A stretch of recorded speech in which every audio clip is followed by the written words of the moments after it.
Hey guys, and welcome back to the Indie Spotlight here on the Fronsman Productions YouTube channel. If you're new to this series, this is where I take a look at independent films to help shine a spotlight on some of the amazing talent out there making indie movies. Today we're going to be talking about Richard Russell's newest short film, Let Me Go.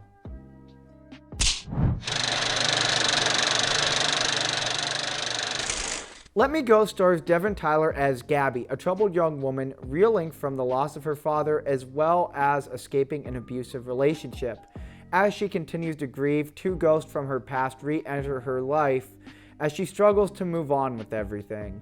In addition, her mother, played by Julie Carney, also tries to re-enter her life and reconnect despite her daughter's reluctance to let her back in. One of the ghosts is that of Gabby's ex-girlfriend, Stephanie, who looms over like a dark shadow and serves as a reminder that our past can continue to haunt us well into the future. The other ghost is that of Gabby's father, Adam, played by Brett Voyna.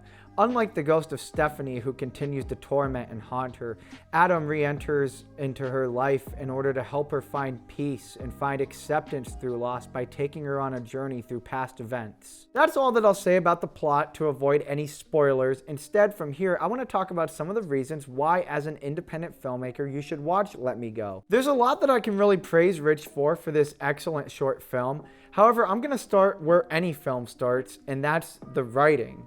This is definitely a departure from some of Richard Russell's more exploitive works like Clueless or A Family Matter, and this short film is more of a slow burn, emotional roller coaster that takes you through the process of grief in a way that feels very authentic to anyone who has ever lost someone or who has gone through a traumatic experience in life. Though the ghosts in this short film are real to the story, they also serve as metaphors that embody the dueling and conflicting emotions that we face when we're going through grief. The dark shadow that looms over us and keeps us in a cycle of grief and trauma, and that light at the end of the tunnel that we must finally cross in order to find acceptance and peace. The acting in this short film is also highly exceptional, with Devin Tyler in the lead role doing a wonderful job capturing the authentic, nuanced emotions that her character experiences across this film. Her sorrows are palpable, and she really does a great job conveying all of the complex states that her character faces as she continues to battle through grief and loss and regret. The supporting cast also really does an incredible job here. Another notable performance is that of Brett Voyna as Adam. If you are familiar with Brett Voyna and some other works that he's in, such as Clueless, you've seen him portray a very dark and sinister character, whereas now in Let Me Go, we really see his dynamic range as an actor, being able to play a character more wholesome who's trying to help his daughter to find peace and acceptance and be able to move on from his death and be able to find closure. And then we also see another side of Brett at a different point in the movie where he's, conveying Adam towards the end of his life, and we're seeing, a man very hopeless and someone that we can really feel sympathetic and sorry for and truly understand, what he went through and what's happening. And to see that range really does expertly convey a dynamic versatility for Brett Voyna as an actor, and serves the narrative very well here within Let Me Go. Haley Lynn Rose also does a really great job in her role as Stephanie. From start to finish, you absolutely are going to hate her character, which is exactly what, the movie was going for. And Haley did a great job making her character very authentic to that of the toxic, abusive, manipulating, and controlling, partner in a relationship. I think, especially having gotten the pleasure to meet Haley at the premiere and how friendly, she is in real life, she did a great job reaching down into the deepest, darkest parts of herself to really bring out this, very despicable character.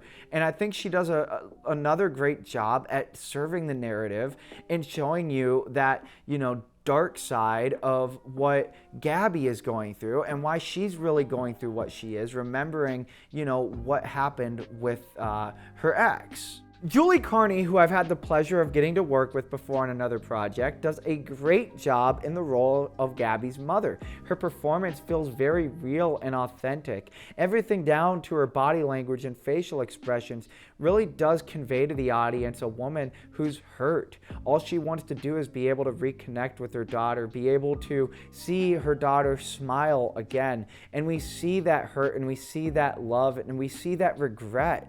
And it's all very palpable and something that you feel when you're watching the movie. Overall, Let Me Go is a masterclass in writing, directing, and acting in order to tell a very emotional story.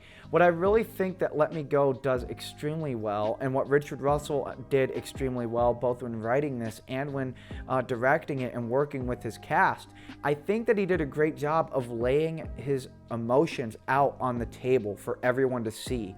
This is a movie that feels very raw. It feels very authentic. And you know that it came from a very personal place within Richard when he was putting pen to paper, and once again when he was on set.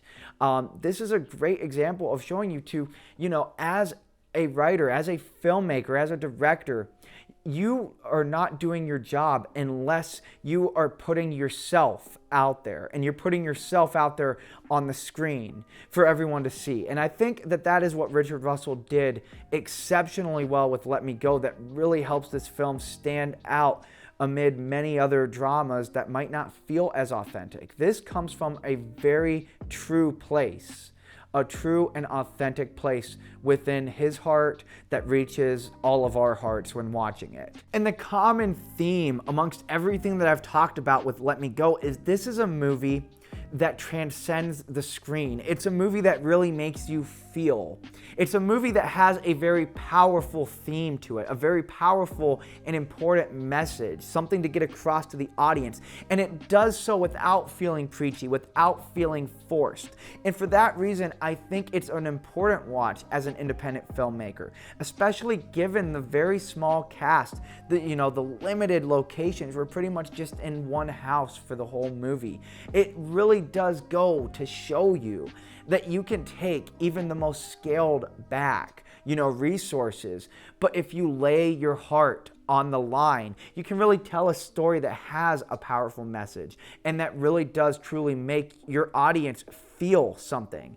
And at the end of the day, we as independent filmmakers, our number one goal for anyone watching our movie is we want people to be moved in some way, shape, or form. We want people to be taken on an emotional journey, to feel, to experience. And I think that that is what makes Richard Russell's Let Me Go so great. And guess what? As always, I'm going to link down in the description where you can watch Let Me Go, because he has it on YouTube right now. So there's no excuse. Go check that out, watch it, and let me know what you think. But anyway, guys, that is all that I have for you here today. Remember, if you like this content and you want to see even more videos on independent filmmaking, as always, you know what to do. Go ahead and subscribe, drop a like, turn the bell on for notifications. And if you yourself are an independent filmmaker, go ahead and down in the comments, I just want to know what is the name of your movie, where can I watch it, and I'll add that to my watch list to talk about in a future episode. Yes, really quick before we wrap up the video for good, one thing I want to address is, I know we've been on a little bit of a hiatus for a while, and that's because I've been putting in a lot of work to finishing up my debut feature film, In the Hands of Fate, which I'm very happy to say is going to be premiering very, very soon, Sunday, December 8th at the University of Mount Union in Alliance, Ohio at Brush Performance Hall. Doors are going to open at 3:30 p.m. and admission is completely free. So there is no reason to not show up and come support a fellow indie filmmaker. But with that, I do want to announce that I do want to get back rolling again, get more consistent content back up here on the Frons Productions channel. Thank you to everyone who's been a loyal supporter. It really does mean a lot to me, especially, sticking with me through some of the spots where maybe I haven't been uploading quite as much as what I typically do. But I really hope that you continue to follow me along on this journey, and I really hope that you continue to follow along when In the Hands of Fate releases on streaming platforms in 2025. I hope you all go ahead and check that out as well. But anyway, guys, I'm done yapping. Until next time, as always, you know the drill. That's a wrap.